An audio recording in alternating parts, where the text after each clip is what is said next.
Batman Catwoman issue 10, Tom King and Clayman. Clayman's back because he was off the last couple. It was Liam Sharp filling in for a little bit. Wasn't your favorite Liam Sharp work, if I remember? No, not particularly. Clayman's art is great in this. I'll get that out of the way first. It's very, very good. Unsurprisingly. To be fair, it usually is. It usually is, you know. Like, there's been one or twice where maybe like the one weirdly over-sexualized image or something's been in there, but other than that, typically very, very good. This sort of series rather has been a weird kind of journey in that it's felt like this weird kind of Elseworld, but also tacked on is kind of the end of the King's Batman run, but notably not as good as King's other prestige series. It's always kind of felt a little bit weird in that sense, even though there's been some very good moments in it.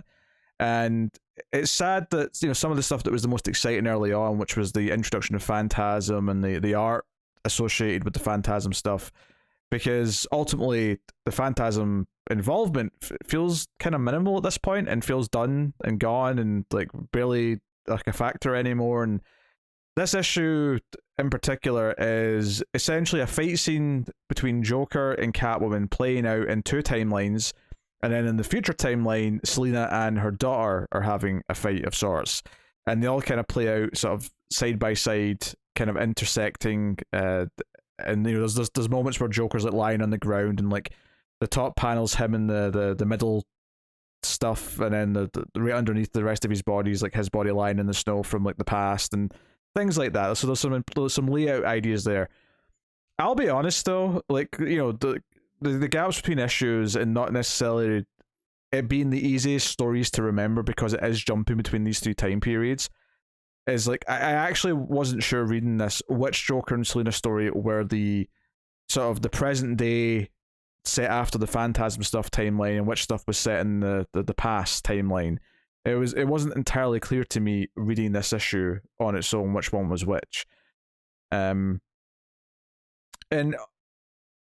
it's a murky story ultimately, and it's felt a bit messier than some of King's other stuff, and I don't know if it's just going to read better when you can read it all in one go, and like I'm not having this issue remembering things from previous. But the two big points that come out of this issue is Selina and yelling at Joker in the various timelines. We find out kind of something she believes about Joker that's interesting. Now, it's not necessarily something that's confirmed, but it's something that she believes about Joker, is that Joker isn't crazy. Joker isn't crazy like all the other criminals in Gotham are. Joker and Batman are actually a lot more alike than anyone else would think. Is that she believes that Joker, much like Batman, has made a conscious choice to be who he is, to hide himself, right? Because she always sees Batman as like, you know, Bruce being this scared little boy who's hiding behind this persona because he's waging this war on crime, and the Joker's kind of similar, and the Joker knows exactly what he's doing all the time. He's not crazy. He completely understands, and he's trying to evoke certain reactions. He's evoking a persona the entire time, but ultimately he's not doing it because he's a psychopath. He's not doing it because he's crazy and he's erratically changing his mind. He's just as smart as Batman is, and he's doing things knowingly in the same way that Batman is. So it's kind of like drawing this comparison between them. You know, and yeah, like you can. I don't necessarily think it's a completely ludicrous take. Honestly, I'm not saying it's necessarily the one that I would want to be canon and the one to prefer, but as a think piece, the idea that Joker isn't just a raving madman and he is intentionally choosing these things because it's the stuff that will evoke the most reaction. It's kind of the is it Dark Knight Returns, the hyper sane. Oh yeah, this is not the first time this idea's came up, certainly. But by no means am I suggesting was that. In Arkham Asylum? I can't remember. It's definitely come up a few times throughout the years. This idea, that he's sort of more like a. Again, it's like Batman being theatrical. This is just his version of being theatrical as the Joker persona, which is an interesting idea. I don't necessarily hate it as a think piece. I don't know if I don't know if I ever want it to be confirmed though, which is why I kind of like saying, no, it's just Selina thinks this. That doesn't necessarily mean it's true, but this is her perspective. You know, Which I think that's something that a lot of people overlook, and especially clickbait websites overlook, is that sure. just because a character says something or a character thinks something doesn't make it true. Yeah. There's a nice irony as well, because he seems like the most crazy of all the villains. The idea that he's not actually crazy, in the same way at least. You know, he's a sociopath certainly, but you know, he's not crazy in the same way that the others are. That he's random and crazy by design rather than actually just being random and crazy. So that's not terrible. It's an idea certainly. So you've got that playing out. You've also got the stuff in the future where, at this point, Selina has been arrested for Joker's murder, but she's escaped, and Helena as Batwoman jumps out to stop her, and Selina basically picks a fight, calls her an ungrateful brat, provokes her, is actually satisfied when she starts to fight back, because at first, Helena's kind of resisting and doesn't want to fight her. And it gets to this point where I'm just trying to skim through the issue here to get to it. Where she talks about Helena, how, like, I love you, you're my daughter, I'm proud, but listen to me, you are far more like your father.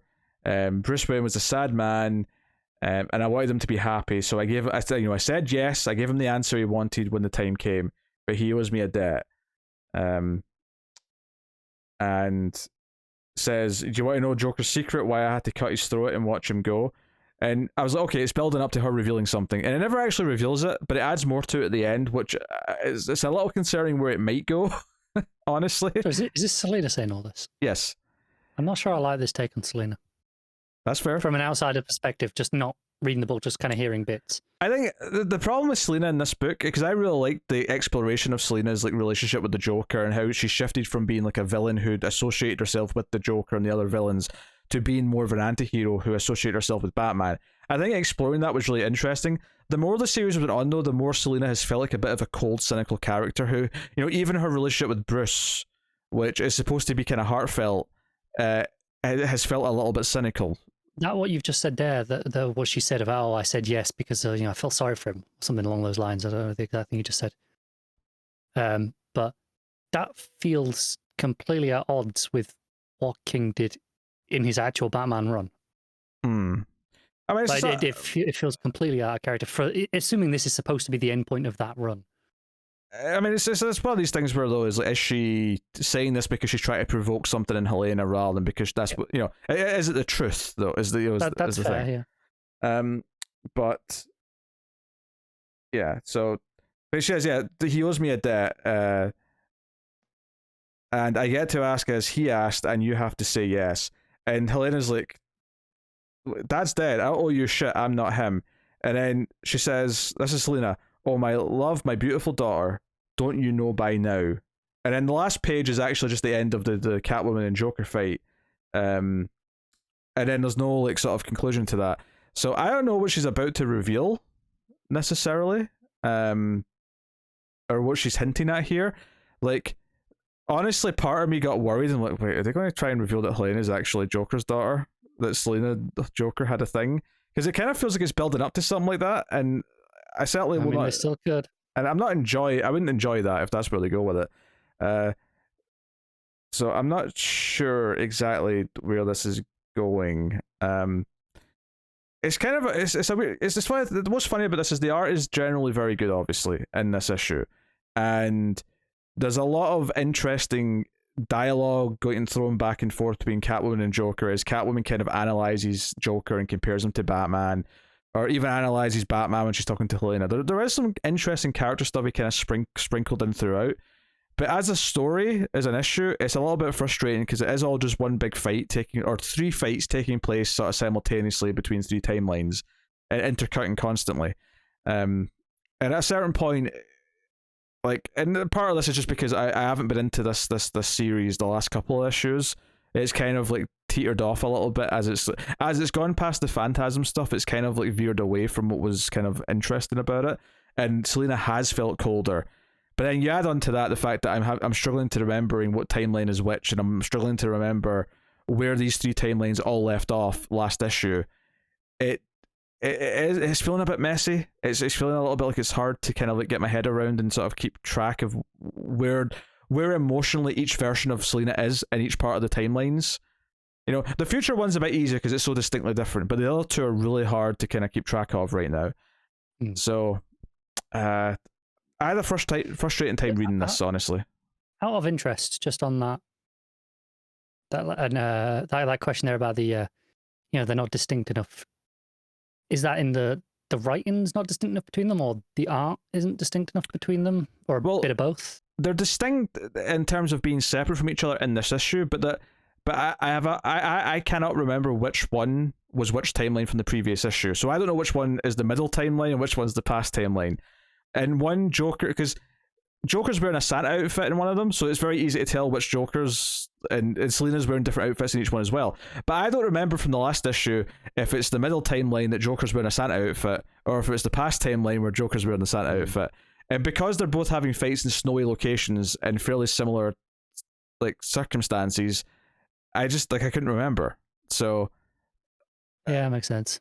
So there's a lot of frustration here, and it's not clicking quite as much as there's little elements of character study stuff coming through that I do kind of like here or there. It's definitely not that satisfying as an overall issue. It does in a lot of ways feel like one of those later Tom King Batman issues where it kind of had gone off the rails and just wasn't that fun to read anymore. It does feel kind of like that era of Batman again from King, unfortunately. That's a shame.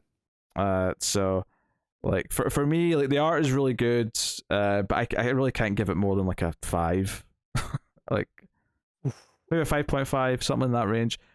Like I'm going to finish it now because there's only 2 issues left. I might as well get to the end and see how it wraps up. But it's such a weird thing though, because like, I mean, I know you're not feeling positive on Tom King in a general sense, but everything else he's done recently, I think I've been thinking it's amazing.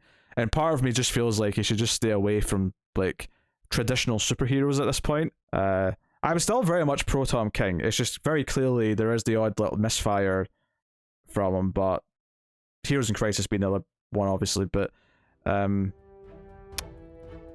these other big books he's done, loved them all. So, you know, just because you haven't read Omega Men yet.